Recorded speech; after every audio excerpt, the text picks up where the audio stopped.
जय हिंद विद्यार्थी मित्रांनो, बऱ्याच विद्यार्थ्यांचे मला फोन आणि मेसेज येतात इंस्टाग्रामवर आणि व्हॉट्सअपवर की सर आम्ही संभाजीनगरला येऊ शकत नाही, आमच्याकडे तेवढे पैसे नाही, पण आम्ही आमचं डेलीचं वर्कआउट कसं करायला पाहिजे, कोणतं शेड्यूल ठेवायला पाहिजे घरी. तर विद्यार्थी मित्रांनो लक्षात ठेवा, सोमवारी जे तुम्ही टाइम रन करायला पाहिजे. सोमवारी तुमचा 1600 मीटरचा टाइम, मुले असतील तर 800 मीटरचा टाइम आणि त्याच्यानंतर रिपिटेशन मारायला पाहिजे. त्याच्यानंतर जर मंगळवार येतो, मंगळवारी जे करायला पाहिजे तुम्ही स्टेअर वर्कआउट. स्टेअर म्हणजे पायऱ्यांचं तुमच्या आजूबाजूला कुठे जर पायऱ्या असेल मंदिर वगैरे, तर त्याच्या पायऱ्यांचं वर्कआउट तुम्ही बघून घ्या. मी व्हिडिओ यूट्यूबवर टाकणारच आहे.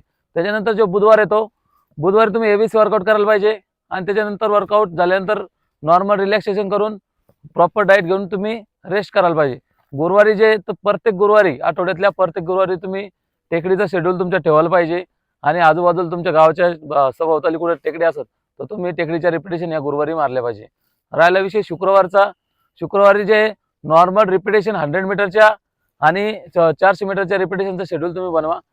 आणि शनिवारी 15 ते 16 किलोमीटरचा लॉंग रन हा तुम्ही बॉईजसाठी करायला पाहिजे.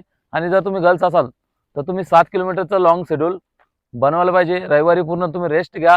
त्याच्यानंतर रविवारी रेस्ट घेताना एक काळजी घ्या की तुमच्या बॉडीला पूर्ण ऑइल लावून, एक गरम ऑइल नॉर्मल गरम करून ते उन्हामध्ये तुम्ही एक 15-20 मिनिटं रेस्ट करायला पाहिजे.